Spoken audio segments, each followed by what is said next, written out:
Sveiki atvykę į Vilkyčių autosporto kompleksą, vieną geriausių rytų Europoje, kuriame kroso ir ralio kroso varžybos be pertraukų vyksta jau nuo 1987-ųjų. Ši Lietuvoje įsikūrusi lenktynių trasa garsėja idealia danga bei gerai išvystyta infrastruktūra, kurią jau spėjo įvertinti daugybė senojo žemyno lenktynininkų.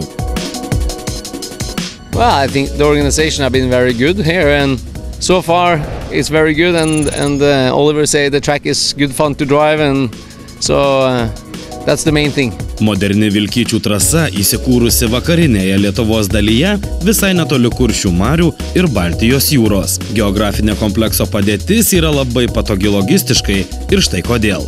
Iki Klaipėdos jūrų uosto, į kurį plaukia laivai ir keltai iš visos Europos, viso labo 25 kilometrai. Artimiausias oro uostas yra Palangoje, iki jo 58 kilometrai. O iki tarptautinių Kauno ar Vilniaus oro uostų atitinkamai 220 ir 300 kilometrų kelio. Keliautoją atvykstantį automobiliu, autobusu ar sunkvežimiu iš vakarų Europos pasitiks automagistralė, kurią patogiai galima pasiekti vakarinį Lietuvos kraštą. Vilkyčių miestelis yra didelėje Baltijos jūros ir Kuršių marių kurortinėje zonoje. 50 km spindulių, apstu kaimo turizmo sodybų, svečių namų, įvairaus lygio viešbučių, pasilinksminimo ir maitinimo įstaigų. Beje, Klaipėdoje, šio krašto sostinėje, gyvena ir 2015 metų Europos autokroso vicečempionas Paulius Pleskovas. Vilkyčių autokroso trasos ilgis 1063 metrai, maksimalus jos plotis 16 metrų, minimalus 10,25 metro. Plotis starto vietoje siekia beveik 14,5 metro. Starto aikštelė talpina 12 automobilių, juos rikiuojant šachmatinę tvarką. Autokroso trasą 100% sudaro žvyras. Jis beje yra sumaišytas su asfalto skalda, kuri beveik nedulka, ją reikia rečiau laistyti, danga neištyžta per lietų. Pagrindinėse posūkių trajektorijose nesiformuoja duobės, skalda užtikrina gerą sukibimą su automobilių padangomis.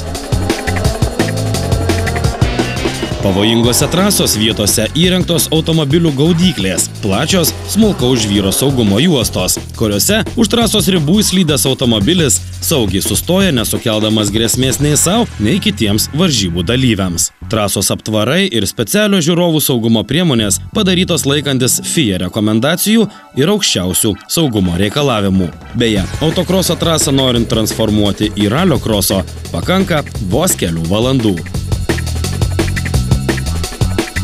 Vilkyčių komplekso serviso parkas gali sutalpinti 100–120 sportinių automobilių ir jų techninio aptarnavimo automobilius. Vienam sportiniam automobiliui skiriama 10 metrų pločio parko vieta. Čia įrengti elektros prisijungimo bei 6 ugnies gesinimo taškai. Skirtingose serviso parko vietose yra 2 prižiūrimi WC pastatai su dušinėmis, 12 kilnojamų biotualetų.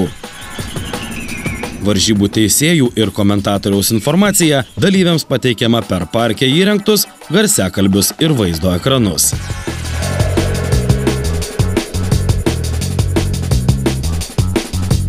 Žiūrovų Vilkyčių autosporto komplekse susirenka vidutiniškai iki 7000 vienų varžybų metu. Ant laiptuotų sankasų jiems įrengtos varžybų stebėjimo tribūnos, o lenktynes saugiai stebėti galima beveik aplink visą trasos perimetrą.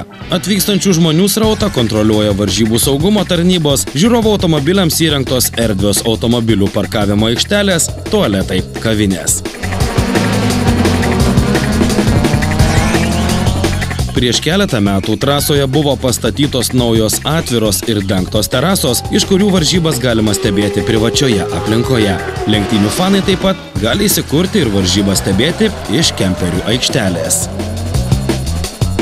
Nepriekaištinga trasos danga, gerai išvystyta sporto ir rekreacijos infrastruktūra į Vilkyčius kasmet pritraukia vis daugiau lenktynininkų iš svečių šalių. Čia kasmet įvyksta iki 10 įvairaus lygio varžybų, nuo Rallycross Challenge Europe, FIA NES iki Baltijos šalių ar regioninių kroso ir ralio kroso čempionatų lenktynių.